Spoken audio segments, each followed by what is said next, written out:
It is the FTN Fast Break Podcast, Thursday, November 14th, 2024. What is going on, everybody?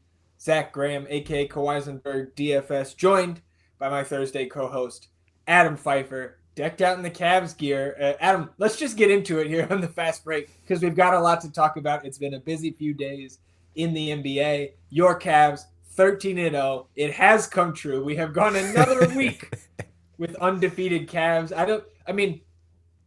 Do you even remember what it feels like to lose a game at this point?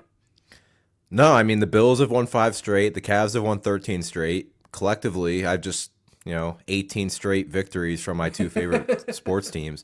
I was talking to you before we hopped on though. It was pretty scary last night because I'm in the PA area and all of my closest friends are Sixers fans. And if we would have got our first loss, let alone to that team if they were healthy, it would have sucked. But without Drummond, obviously you start with Drummond. I don't know why I started with Drummond, but without Drummond, Embiid, Maxey, and Paul George, Yeah. and they were down 9 at one point, down 6 at halftime. I was like, this can't happen. And then Donovan Mitchell did Donovan Mitchell things. Did you see what he said after the game? I did not. What did he say? So he got interviewed after the game, like on the court, like right after, and he apologized to the Cavs fans, saying he was actually kind of triple double hunting because he hasn't gotten one in his career. And he said he should have closed the game out earlier, but he was trying to get a triple double. So, Oh my God. I'm kind of yeah, surprised he doesn't have one in his career yet. yeah. But I don't know, man. Like the only question is if you're like with the Cavs is like it's not if they're good. I think at this point we kind of have to consider them title contenders, but the elephant in the room is the East is just so bad. Obviously, they have that awesome win against Golden State, but they've beaten some good teams. They've beaten up on some bad teams, which is what you're supposed to do. But again, like Boston's the best team in the league. At least we came into the season thinking that, and starting 13-0 is just rare. It's just they're gonna lose. I want them to be undefeated for that Boston game. Yeah. That'd be fun. I mean, it's rare, might be They have the Pacers tomorrow, I understating it. think. It's actually, I believe, the Bulls again The Bulls tomorrow again, and then at the home. Pacers. I think they play No, and then soon. the Hornets. I So, thought they like, played the Pacers soon. these are two that may be after the Boston game, but so like you mentioned how rare this is, like might be an understatement. They're one win away. So if you beat Chicago on Friday, which is a cup game, I want to get into the NBA Cup here And it's in in a Cleveland, moment. right? That is a home game. Then they're home for the Hornets. I believe that is Sunday. And then at Boston for another cup game on Tuesday. Tuesday. So right now at 13-0, Adam, they are one win away from tying the 57-58 Celtics and the 02-03 Mavs for the fourth best start all time at 14-0. They are just 2 wins away from tying the 1948-49 Washington Capitals and the 93-94 Houston Rockets for second best all time at 15-0. Of course, then they have a gulf between that and the Warriors from a few years back, which I believe was 24 straight wins to begin that season, that record-setting season, right? But these next two, they're certainly going to be favored over the Bulls and the Hornets at home. And so for it to potentially come down to at Boston, right, in a cup game on Tuesday for the outright second place or second best start all time, this is shaping up to be an exciting few days for the Cavs, even more exciting than it's already been in Cleveland. In all honesty, though, like chasing whatever streak is cool, but like say something happens and they happen to just lose these next 2 games, right?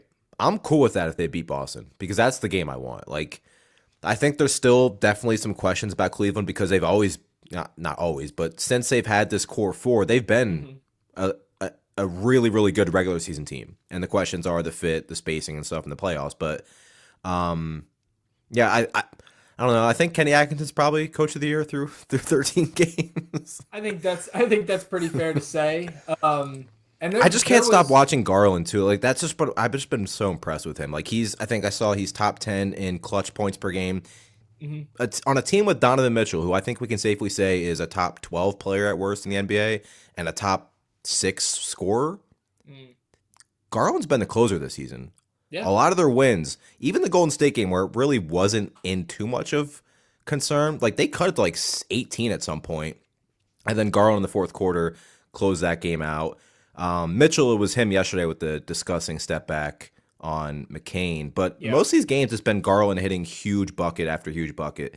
So yeah, Ty Jerome. I don't think he's going to win Sixth Man of the Year, but he has been awesome. Like they're getting contributions from everybody. And oh, by the way, Max Strus hasn't played a single second. Yeah. I It's mean, getting old looking. on these podcasts with us because they need to lose so we cannot talk about them anymore.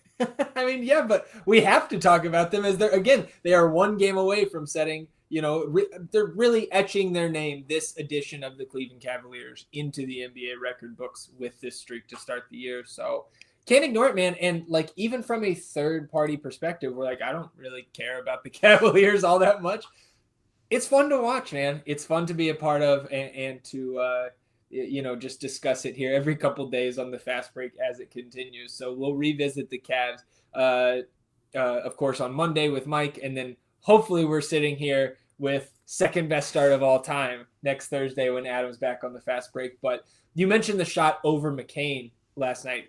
Jared McCain himself, as we can transition to some of the massive statistical performances we saw last night on Wednesday across the league. Jared McCain, his first NBA start in a regular season game, 34 points, 2 rebounds, 10 assists, and 4 steals, 12 of 26 from the field, 6 of 13 from 3. Our buddy Tyreek, who's, a longtime FTN fantasy subscriber, he actually called the 30 real point game early yesterday morning.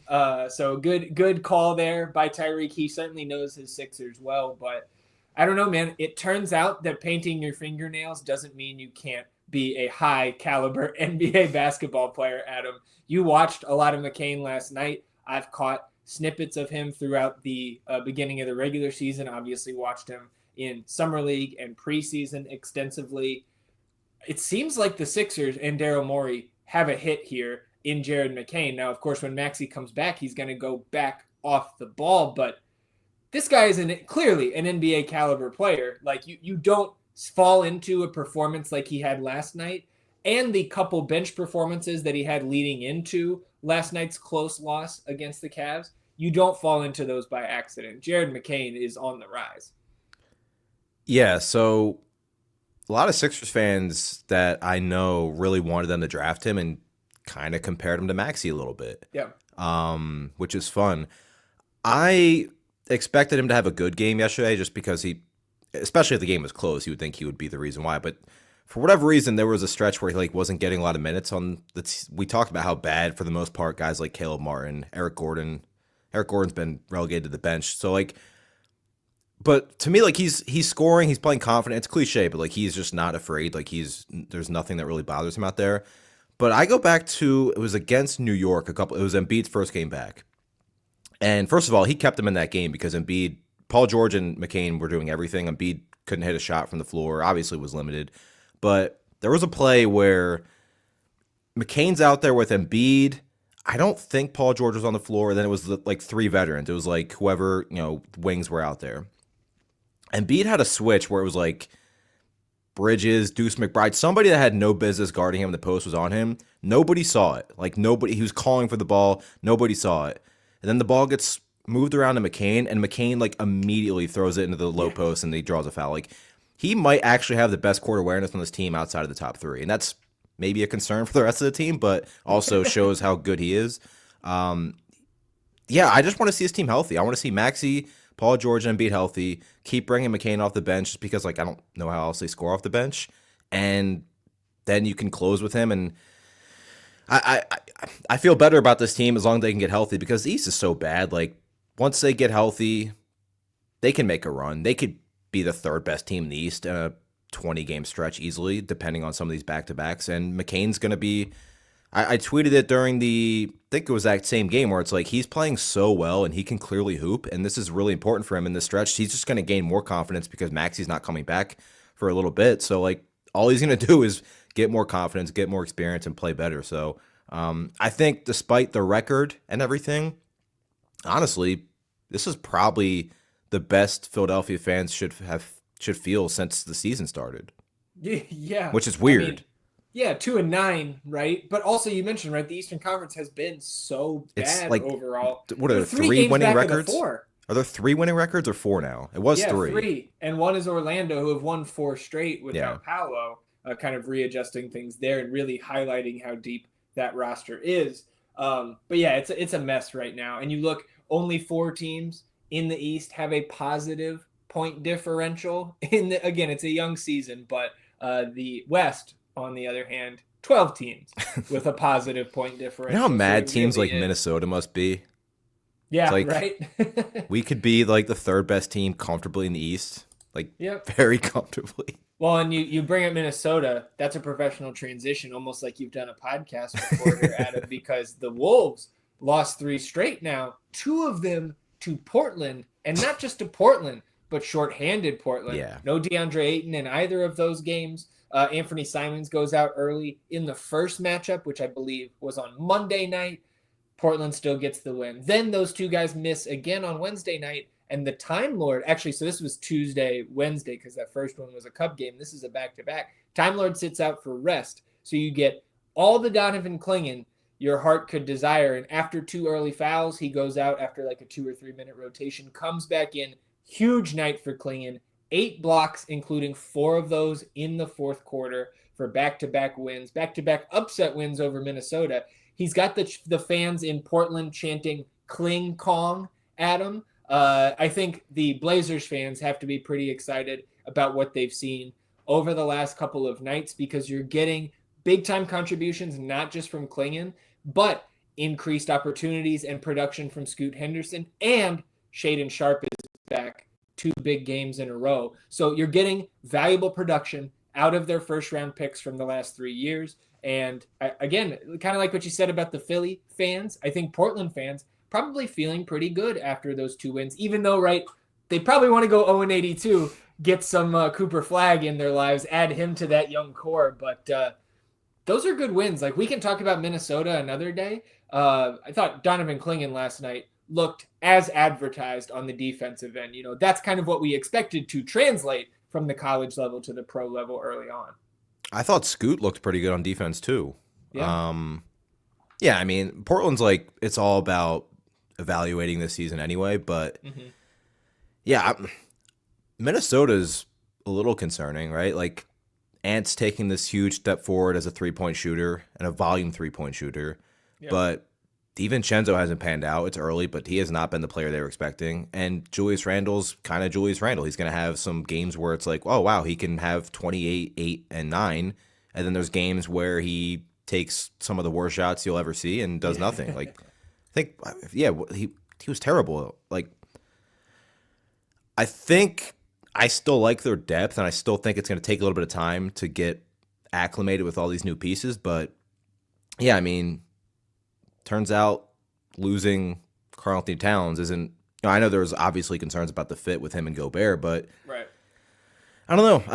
I still like their depth, obviously, but, you know, maybe slow-mo was more of a loss than we thought. But again, that's why I kind of led with, like, they probably wish they were in the Eastern Conference right now, because again, some of the teams we maybe had them ahead of maybe jumped them in the West. Like, I think Phoenix we'd probably rank ahead of them at this point.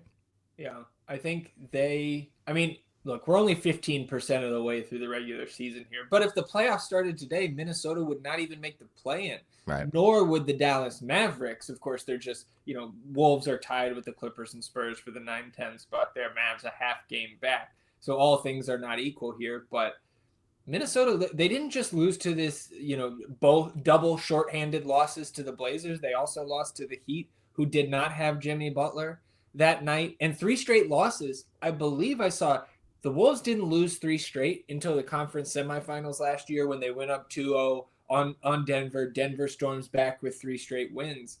And now we're sitting here again, 15% of the way into the season, and they've got a 3-game losing streak to those 3 shorthanded teams that they very much should have at least got 1 win from. So slight concern there on the Wolves. But like we talked about 2 rookies from last night, we also had the household names at the top of the league, those all-star caliber guys. Just, it was a offensive explosion last night. To close us out, 39-year-old LeBron James becomes the oldest player in league history with 3 straight triple-doubles, besting the previous record held by a 34-year-old LeBron James. So, again, week over week, the guy continues to add to his legacy, to continue to wow us with the high level of play that he's able to put out there night in and night out. And even a shorthanded Grizzlies team, that's a big win for the Lakers in a Western Conference that, again, is stacked right now.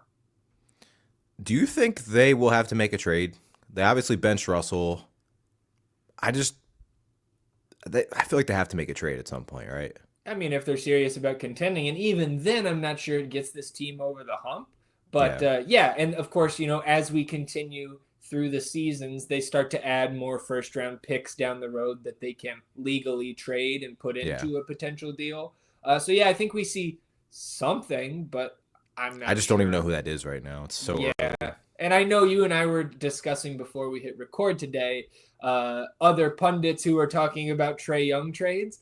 Out of that conversation that we were discussing, I do think the Lakers make the most sense out of teams who need a guard like that and would be willing to take the swing. I just don't know if they have enough assets to really throw back Atlanta's way. And I'm not sure Atlanta wants to get out of the Trae Young business right now when they don't control their draft capital for the next 3 seasons. But it wasn't just LeBron. Giannis, 59 points, 14 boards, 7 assists, 3 blocks, and 2 steals. That's what it takes for Milwaukee to win in overtime. 43-minute overtime win against Detroit. Now, Damian Lillard was out. Bobby Portis was also out. Chris Middleton still not back. But the Bucks had 24 first-quarter points. Giannis had 22 of them. So you knew it was going to be a special night right off the rip. And he was quite literally doing everything. Gets, I think, to his 53rd point by walking into a 3 in overtime. The Bucks crowd. It's kind of funny to see the Bucks crowd so hyped over a game against the Pistons, right? Who they've just owned over the last, what seems like a decade. But it's where we are there in Milwaukee, and it was a big, big win for the shorthanded Bucks. Yeah, I mean, Giannis is still, at worst, the 3rd best player on the planet. So to see him have a game like this, he's going to have a couple, maybe not 59, but a couple just absurd games every single season. Still obviously concerns about Milwaukee. Detroit also, I think the first time I was on the pod this season, when the season started, I had them as a stock up just the way they're playing, and they continue to play hard.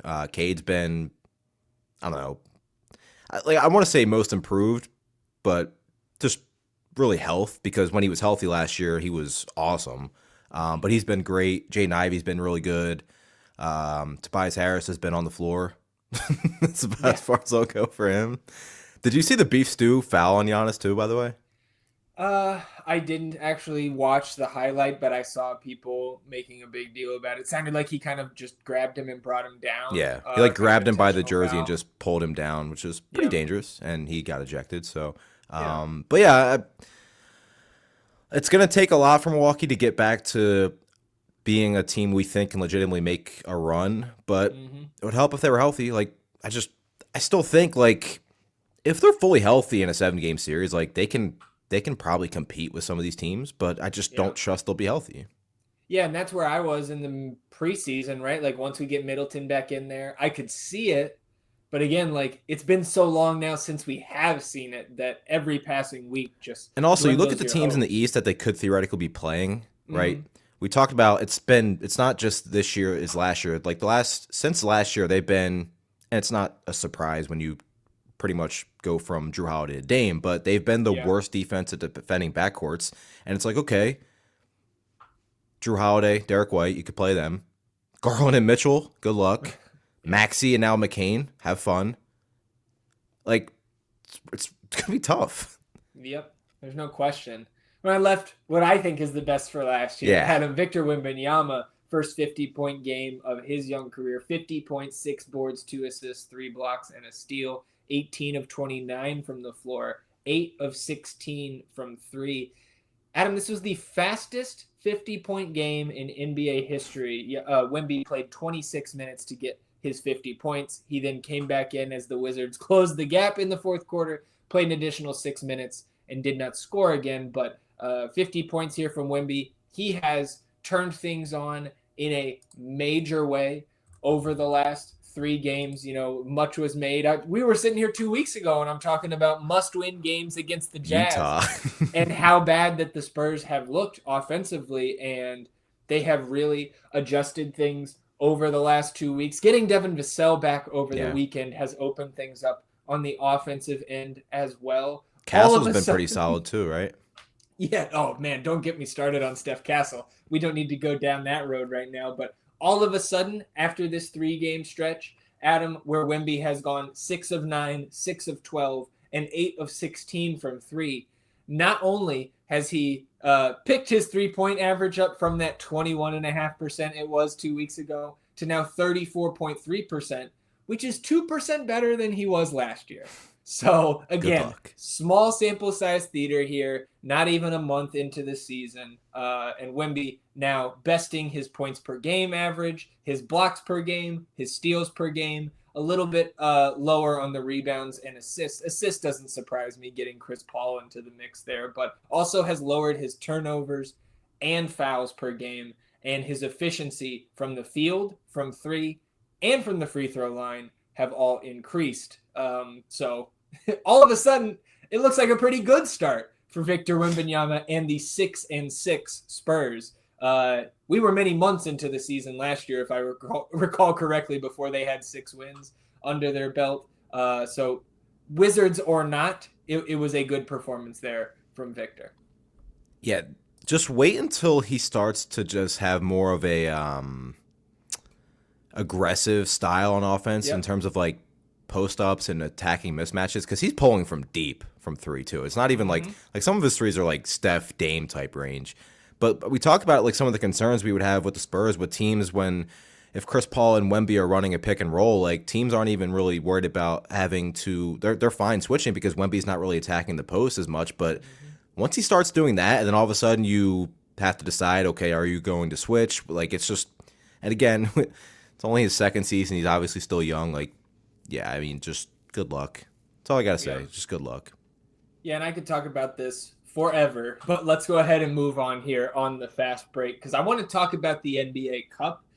We had the first group stage games on Tuesday, so we can mix some of those results into our group by group discussions here. Of course, if this is your first time getting into the NBA Cup, it was called the in-season tournament last year. This is the second year of the competition. It doesn't add any regular season games to the schedule. These are already built in, Tuesdays and Fridays for about a month.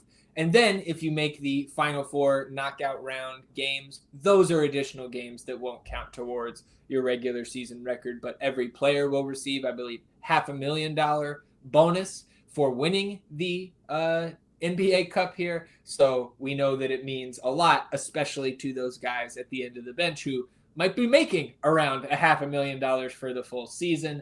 3 groups of 5 teams each in each conference. Group A out in the East here. Adam, this is the one that if you're looking over at DK Sportsbook, they seem to think that this group is pretty much wrapped up here. The Knicks minus 280 favorites to win this one here. And I think it makes sense to me. They took out Philadelphia on Tuesday in the first group stage match of Group A in the East. So minus 280 for the Knicks. Then the Magic at plus 370. They won't have Paolo, though. And the other teams in this group, Brooklyn, Charlotte, and Philly. So Knicks look like, odds-wise, going to run away with this group. Do you think anything crazy happens here? I could see Orlando giving them some trouble just because we know Orlando is still a really tough defense, and New York's defense has been dreadful this season, like really, really bad. So like you obviously feel better about them if they have Paolo, but maybe that's a spot where like they could get away with not having Paolo just because their defense has been that bad. But I will say Cat has looked awesome the last 5-6 games. Yep. My choice to win 6-man, Deuce McBride, looks pretty good. Brunson hasn't even like really popped off yet either. Yeah. But I still think he they should doesn't have to do as much this year. Right. And I still think they should be, the favorites that they are. But if anybody, like, I could see Orlando. They're still playing well enough without Paolo. They're getting contributions from, Suggs. Anthony Black looks pretty good. And Franz has been insane over the last week. So I wouldn't be shocked if Orlando knocked them off, but they should still be the favorite just because of the firepower they still have. Yeah, it does seem like the Knicks Magic matchup when we get this in Group A in the East, that could be the decider. Those are the only two teams that have a win right now, and you always want to look out for the point differential at the end of Yeah. these group stage games because with only 4 group stage games, that tiebreaker can come into play pretty frequently here. And so the Magic actually beat the Hornets by 25 on Tuesday. So they are sitting on top of the group based off point differential tiebreaker. The Knicks only won by 12. So you'll see some of these games where like the Magic maybe letting their starters play Yeah, out 15-point strength. lead with 4 minutes left. These guys are still in the game. Exactly, yeah, and then ballooning it to 25 because they know that that tiebreaker will come in, will be very important by the end of this group stage. Group B out in the East, right now led by Milwaukee. They took out Toronto by a 14-point margin. I think this is interesting too. To talking about point differential, the Pistons and the Heat went to overtime. Those overtime points do not count for point differential. You only count regulation. So they actually, even though the Pistons are 1-0, they have a neutral point differential. In terms of the odds right now, Bucks plus 140 to win Group B in the East. Pacers plus 180. Pacers will have their first tournament game on Friday. So tomorrow night the Pacers will be in action, and that will actually be against the Bucks. So we will have big time movement on the odds for East Group B after tomorrow night's game. I like the Pacers. I Yeah, don't. I think I don't think I, Milwaukee should be favored over them. I think I agree. I Halliburton's know playing a that little bit better lately too. yeah. Well, Nemhard's out, right? The Yeah. front court is a little beat up with Wiseman and Isaiah Jackson, so there's less depth there. But Yeah. yeah, man, I think I would be on the Pacers at plus 180 right now for this group because the Raptors and Pistons, like, I don't really see it happening. But the Pistons are plus 450 with the Heat plus 650 after the Pistons take that first game in overtime. So if you're looking for a long shot, maybe you're thinking the Heat can turn it around and make some noise in this group. Bam's But got to play better. yeah, when I think Bucks Pacers tomorrow night, that is just key game. I will have my eyes on that one as well. East Group C right now. This one up in the air. Cleveland plus 150 are the favorites, but this is a group with Boston at plus 230 and Atlanta plus 250. And I think this was the most surprising group stage game from Tuesday's Cup games. The Hawks, without Trae Young, go into Boston against a fully healthy Celtics team and pull off the win behind a triple double from Jalen Johnson, a career high 28 points from Dyson Daniels, and what felt like an additional, I don't know, 38 steals. This guy, I don't know how you can exclude him right now from the Defensive Player of the Year conversation. Dyson Can't. Daniels has been fantastic, and I don't think the Pelicans brass, their front office, is necessarily kicking themselves over the DeJounte Murray trade, but the Hawks have definitely gotten the better of it so far because of DeJounte Murray's injury. Dyson Daniels playing outrageously well compared to our expectations preseason. And they get that win, Atlanta plus 250. I'm kind of surprised their odds came down as much as they did because I still don't have a lot of confidence in them in this group. But how are you looking at this? Of course, your favorite team involved, along with, right, Chicago and Washington. Cleveland and Chicago play tomorrow, and then we get the Cleveland-Boston matchup, which is what we're all going to have our eyes on. But how do you feel about this group? Is this a Cavs 150 bet for you? Plus 150, rather? It's tough because I just feel like it's inevitable the Cavs are gonna like they're just playing all the like you know what I mean. I feel like at some point, obviously it's not gonna fall out from under them to where they suddenly just lose like 6 straight, but like they're gonna lose soon. It feels like it could be the Boston game. I do want to talk about Atlanta though because I like this team. I wasn't. I mean, I was. I was about to say I wasn't surprised. I was very surprised that they walked into Boston without Trae Young, 16-point dogs, and won that game. But without Trae Young, you just have way more length and defense on the floor, and that hurt Boston. I mean, Dyson Daniels was literally in Jason Tatum's face the entire game, giving him zero space. Daniels, 7.6 deflections per game, leads the NBA. He's contesting about 6 shots per game, 3.8 contested 3-point shots per game. He has been everywhere. I think he had a stretch where he had like 6+ steals in 3 straight games. He's been unbelievable. Jalen Johnson, triple double. He's been awesome. Do you know? So obviously it's burying the lead, but Jokic clearly leads the NBA in touches per game. It's 116. Yeah. Jalen Johnson's second right now. Yeah, I was gonna say I could see Jalen Johnson being Trey up there, Young's third for what especially. it's worth, but Yeah. he's been awesome.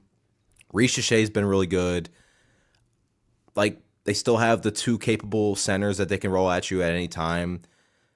I like this team. Like I think they could be, and we kind of talked about this last week. Like they could be, barring health, a top 6 seed in the East pretty easily with some of these teams struggling. I like what we're seeing from the players that they added. I think Jalen Johnson is like a future All-Star. We obviously know what Trey Young will do with this offense. Like I like Atlanta. I don't like him enough to like them to win this division or anything like that. But like it's just a tough draw for them. But if they were in that Milwaukee conference or whatever for the play-in tournament, like Yeah. be a lot more interested. But this team, again, might as well go for it. We talked about it last week. They don't control their first round picks, so see what you got. I think they have enough to win, mid to low 40s games and be a top 5, 6 seed in the East right now with the way things are shaping out. Yeah, I hope it doesn't continue that way. I know I've said this on the Daily Dime streams, but I'm very invested in the Hawks losing as many possible games this year. And so Tell Jalen watching them, Johnson and Dyson Daniels to chill out then. yeah, I know. I was screaming it at the top of my lungs on Tuesday, You thought that was watching a, them. a lock. It's like, all right, well, we can just Yes, add this loss. Didn't Adam. I happen. was in. I of course I'm in Spurs group chats with buddies, and Monday when Trey's ruled out, we're celebrating the loss already. Just horrible, horrible. I would, for what it's worth, Boston plus 230 right now is what I would be taking because if they And can, even I would agree, by the way. yeah, I just think that number now is pretty darn good value. Are we that surprised if Boston wins their remaining 3 games, Atlanta loses one, and Boston ends up taking the group on point differential? I'm certainly not. No. So moving over to the West Group A. Each of the West groups have only had 1 game played so far. So in West Group A, this is where we saw the Blazers upset the Timberwolves by 14. But I thought it was interesting. Adam, you look at the odds on DK Sportsbook, Sacramento plus 210, Houston plus 230, Minnesota plus 290. So even after the upset, you don't get the Blazers up there in the top 3 of the group stage odds like you see Atlanta in that last group in Group C of the East. So Kings, Rockets, Wolves, Blazers, and Clippers make up West Group A. I think for me, the spicy pick right here, I think, is Houston plus 230. Relatively healthy, obviously youthful, athletic, tenacious on defense. Wouldn't be shocked to see Minnesota turn this around and kind of like I think the Celtics could take this group down. But this is certainly not an easy group, and the Wolves have made it very tough on themselves, dropping that game to the very clear bottom team of this group, right? Like the Blazers winning anything here in this group stage is a surprise. How do you see West Group A? The Rockets would be my pick right now. This is a tough one because the best player is obviously Ant, and that counts, especially Yeah. because this is more of a playoff atmosphere. Not quite there yet, but closer to it. I think like if they just get some sort of consistent play from Randall or DiVincenzo, it's interesting. But then you have like DeMar DeRozan's been great for Sacramento. I'm gonna say is the best team the Kings. Right, and it's given like DeRozan's giving them 2 of the 12 best kind of clutch mid-range scorers in the league with him and Fox. Yeah. We know what Sabonis does. He's the engine of that entire offense. Mm-hmm. But yeah, there's something about Houston too. With they have depth, they have a combination of youth and veterans. They have defense. They have a lot of things you want. This is the toughest one for me that we've discussed. Even tougher than the Cavs and Celtics one, Yeah. just because I think there's 3 clear teams that could do it. I think I'm with you with Houston though, just because we've already seen Minnesota drop those games to Portland. Yeah. Well, I'm also factoring in that last night DeMar DeRozan left the Kings game Right, yeah, it's early true. with a back issue. So if that persists, again, these cup games come pretty fast and furious because we have every Tuesday, Friday for the next 4 Yep. weeks are group stage games. So yeah, Rockets at plus 230 would be my pick, but I do think, assuming health, right now that the Kings are the best team of these five. Let's talk West Group B: Suns, Jazz, Thunder, Lakers, and my Spurs. Only one game so far, like I mentioned, in this group. Suns with the 8-point shorthanded win. No Kevin Durant, and Kevin Durant going to miss at least two more of these group stage games, if not the entire group stage, with that soft tissue injury. But man, like, even without him, Suns, Thunder, Lakers, Spurs, like, Spurs clearly the fourth team to me here in terms of overall quality. But we know from late last season and from some fits and starts here to begin this year that as long as they've got Victor Wembanyama out there, they can try to compete with any of these teams. So I'm not surprised to see them beat the Lakers at home on Friday. That's certainly a game I'm looking forward to tomorrow, both as a Spurs fan and just a basketball fan in general. LeBron and Anthony Davis against Victor Wembanyama and Chris Paul. Maybe you can sprinkle Devin Vassell's name in there now at this point. And the Thunder now with no Chet Holmgren. You look, Thunder plus 135. I have to imagine they were bigger favorites in this group before that Holmgren injury. Lakers plus 250, Suns plus 300. It's still very much OKC plus 135 for me here. But this could maybe be the most chaotic group because of the level of talent we have with every team really outside of the Jazz. I think the Jazz probably 0-4 in this group when all is said and done. I agree with the Thunder. Like, obviously losing Chet is brutal, but we've seen them for stretches go with that small ball lineup and be really, really, really good. So like, and you look at it like, okay, they play Phoenix, right? And they run that small ball lineup where they have, SGA, Dort, Caruso, Jalen Williams, and Cason Wallace. Okay, you could theoretically match that with Phoenix and saying we'll just play Durant at the 5, but he's not going to be there. It's a huge loss, but I just still think we talk about this team being as deep as anybody, and the way that Caruso and Dort and Cason Wallace can just really, really, really impact the game defensively with all of their off-ball movement and swiping, all that stuff. And you still have an MVP candidate, MVP caliber player in SGA. Yeah, I think they're the best bet, but listen, there's one player that the Thunder don't have. And it's not who you're thinking when you're talking about Wemby and LeBron and AD. It's Tyus Jones. They don't have a Tyus Jones in the team. Tyus Jones is so good. Their turnover rate has gone from, like, I think I saw, like, they were 6th worst last year, and now they're 6th best this year. It's like, yeah, it's just what Tyus Jones does, man.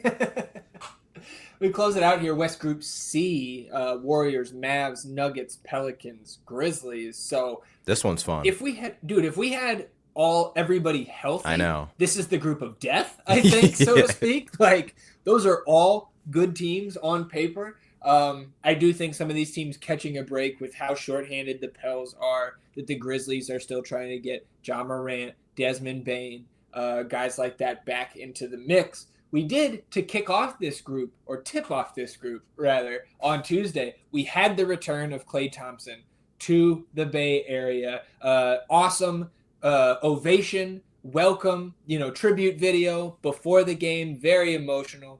Klay actually comes out, plays well, 20-plus points in his return.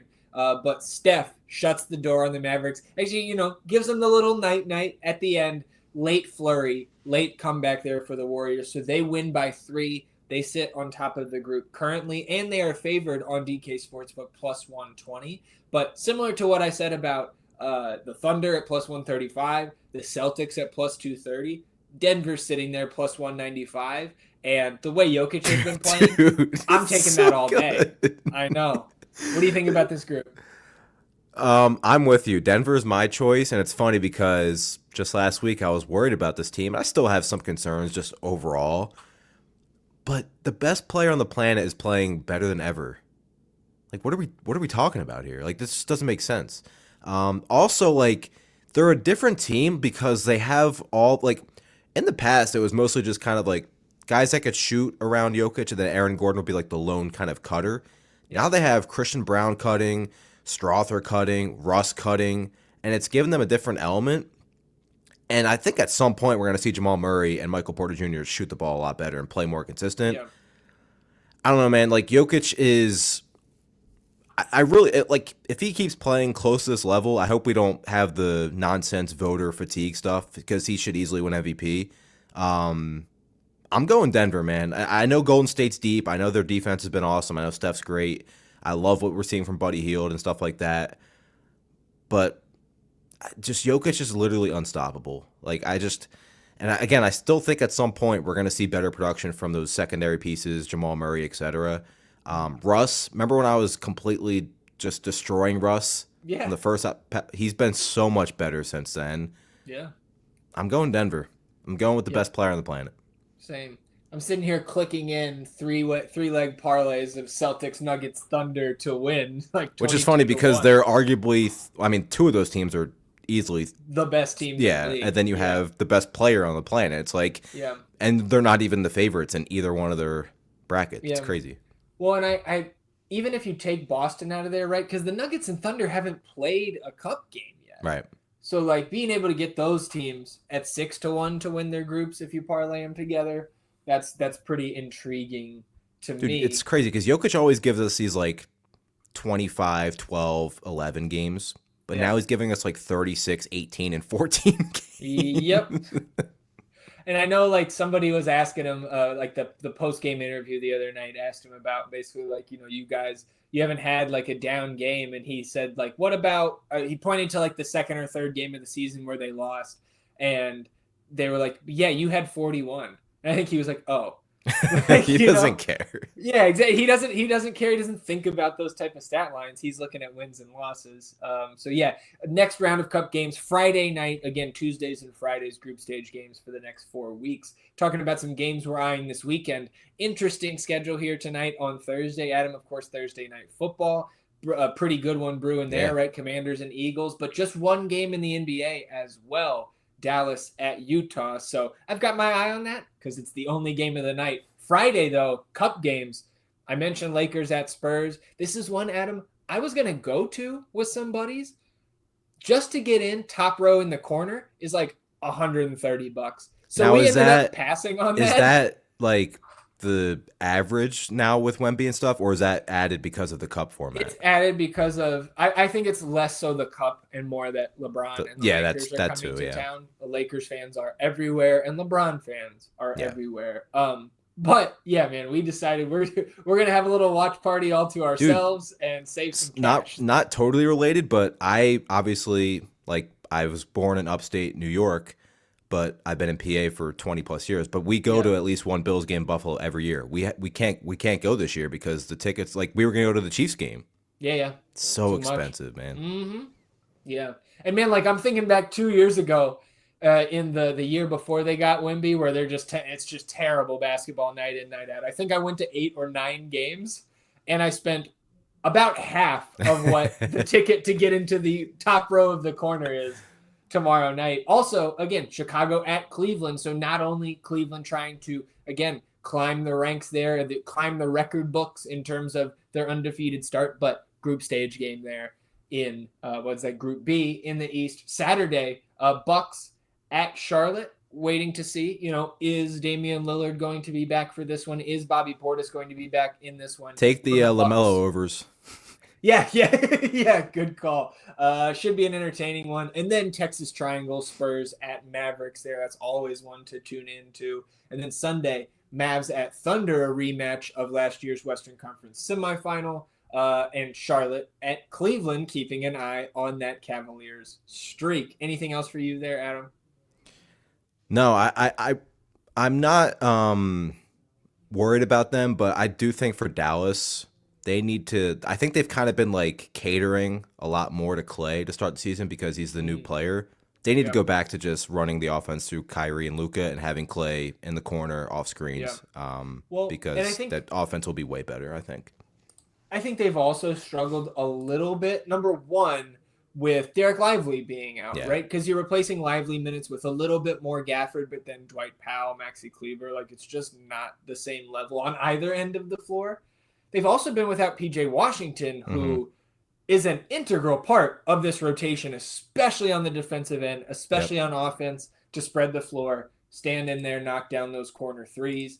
So yeah, I think that the Mavs to me will be fine. They just need to get healthy. Let's close that Also, episode. this is the Go same ahead. team that was like left for dead in the first half of last season, and then they were like the best team in basketball in the second half. So Yeah, true. Let's close it out with a little stock up, stock down. We'll go with stock down here first. Adam, what do you got for your stock down in episode 22?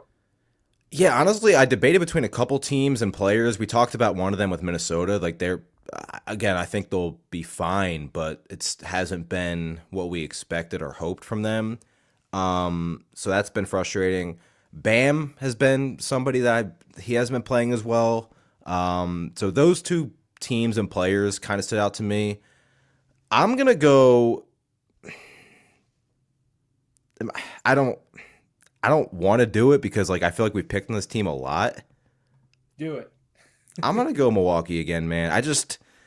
The vibes are so bad. Like I don't think Giannis is gonna get traded, but like he's got to score 59 points. I know they're missing some guys, but just for them to win in overtime, I don't know, man. Maybe I should talk to Joe.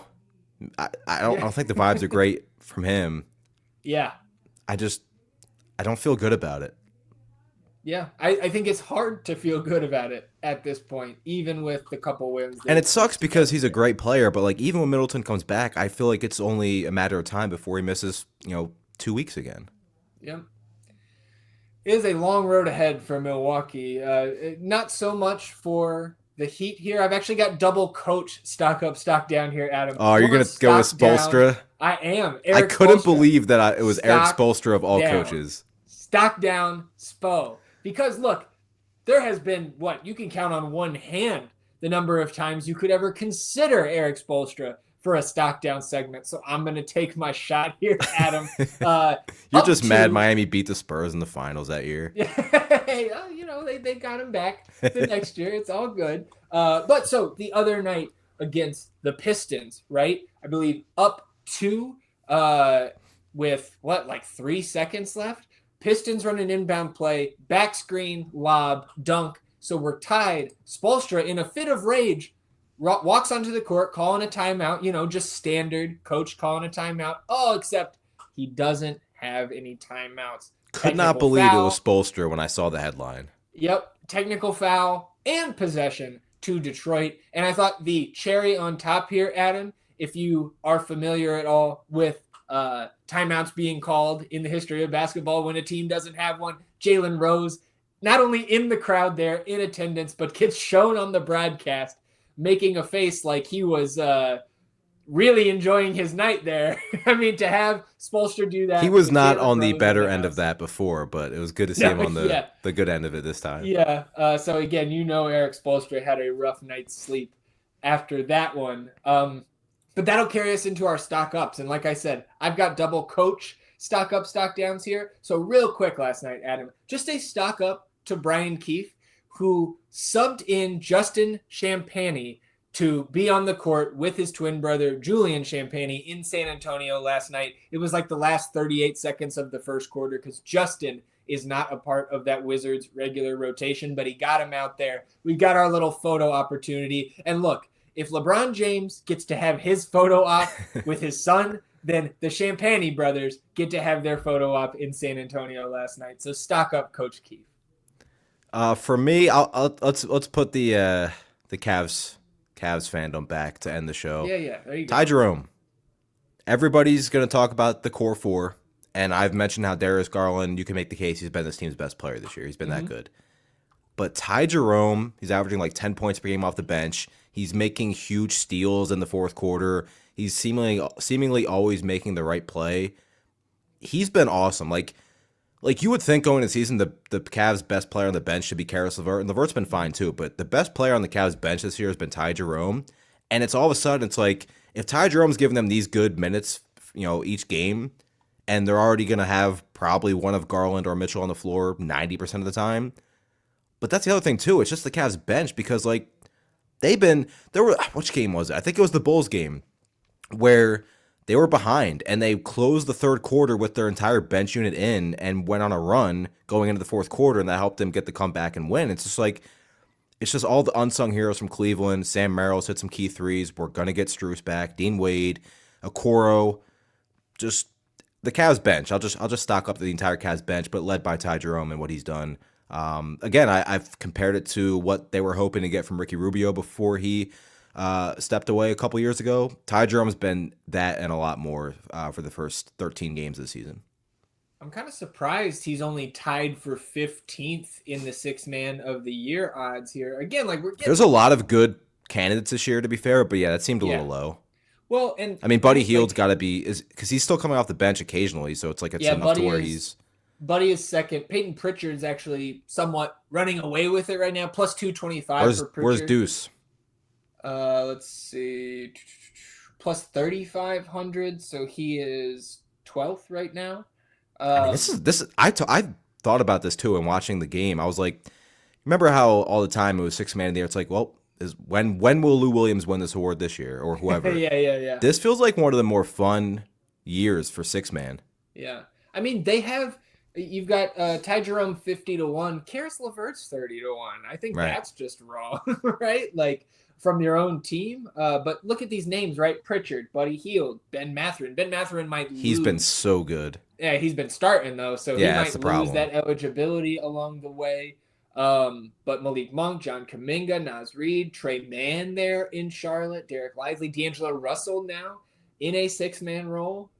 Scottie Pippen Jr., Bobby Portis, Tari. Who says Jared McCain doesn't make a run if he continues to come off the bench? And I mean, his Rookie of the Year odds shot up. I want to say he went from like 15-1 to now on DraftKings Sportsbook, Adam, this morning, Jared McCain, the favorite, plus 350. So that's how quickly your fortunes can change in a Rookie of the Year race like this. And the Sixth Man of the Year race isn't too dissimilar, where there are multiple contenders who you could see and make a case for winning at the end of this thing.